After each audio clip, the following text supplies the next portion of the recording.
There is a moment from a reality show that I cannot stop thinking about. Not because it was dramatic, but because of how loudly everyone in that room was celebrating something that made no sense. A guy sitting on camera being asked what his deal breakers are in a potential partner. And he says, honestly, without aggression, without any attempt to make it a statement, that he finds body hair on women unattractive, specifically underarm hair. That's it. What followed was not a conversation, it was an attack from all sides. The women on the show turned to him collectively and delivered what they believed was a devastating argument. When you can have hair under your armpit, why can't a girl? The audience cheered like she had just won. And I sat there watching, genuinely confused. That is not a counter argument. That is nonsense dressed up as a valid point. And today we are going to take it apart.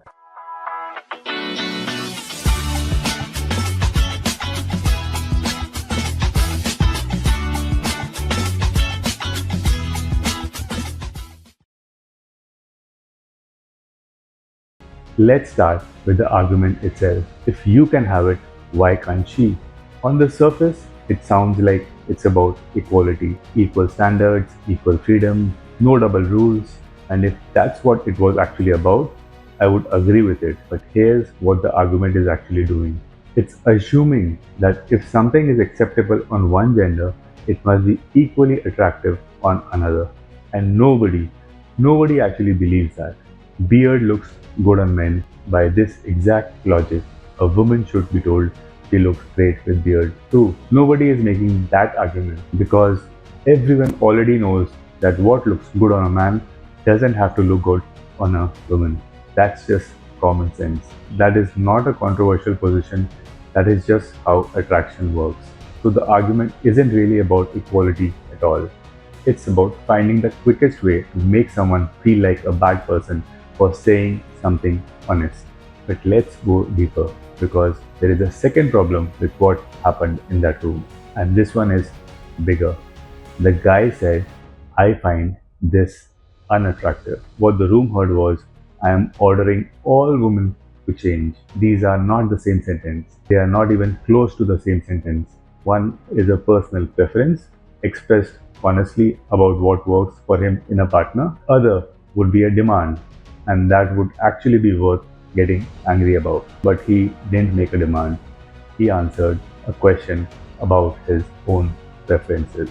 And he was treated like he had told every woman in the world what to do. But he did not. The moment you say what you like or don't like, some people will immediately twist it into an attack on everyone who doesn't fit that description. And that is just dishonest. Let me make this as simple as possible. I don't eat non-vegetarian food.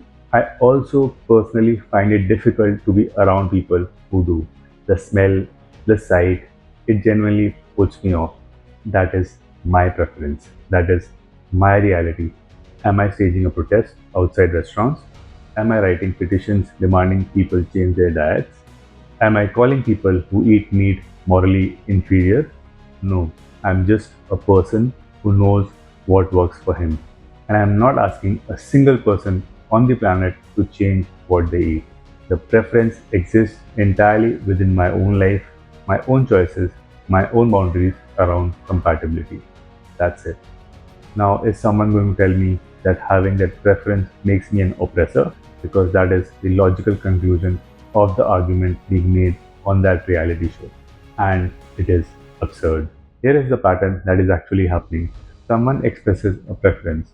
Immediately, people who don't fit that preference or who are ideologically opposed to it decide that the preference is an attack on them, on their choices, on their identity. And so they attack back. They call it sexism. They call it regressive. They call it control. And the person who simply said what they liked or didn't like is now standing in the middle of a courtroom they didn't ask to enter, being tried for a crime they didn't commit. Let me show you how selectively this outrage operates. A woman says she likes tall men. Response: that's her type. Totally valid. A woman says she prefers men with facial hair. Response: she knows what she wants. A woman says she wants a man who is financially stable. Response: she is being practical and self aware. A man says he prefers women with long hair. Response: so you want to control how women look. A man says he finds a particular physical trait unattractive. Response: you are the reason women have body image issues. Same logic, completely different reaction. And nobody stops to notice the double standard. Here is the India specific layer. For decades, matrimonial profiles have listed highly specific preferences: British complexion, homely nature, certain height, community background. These preferences have existed openly in our culture. And now, suddenly, a man expressing a personal preference in a partner is treated like a social emergency. The irony is not small. We built an entire system around matching people based on preferences, and we are now shaming individuals for having them. Having a preference is not the same as giving an order. Being turned off by something is not the same as demanding everyone change. Knowing what you want is not the same as attacking everyone who doesn't fit.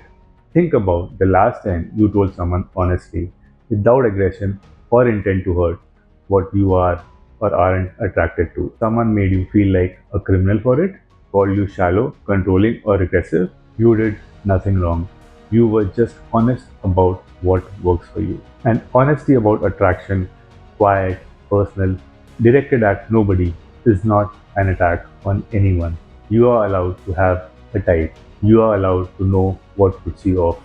You are allowed to say it out loud without being turned into the villain of a story you never wrote.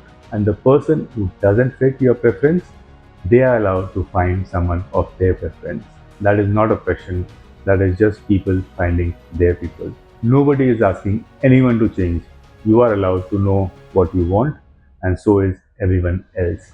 That's the clip. Subscribe for more conversations like this. I'll see you in the next one.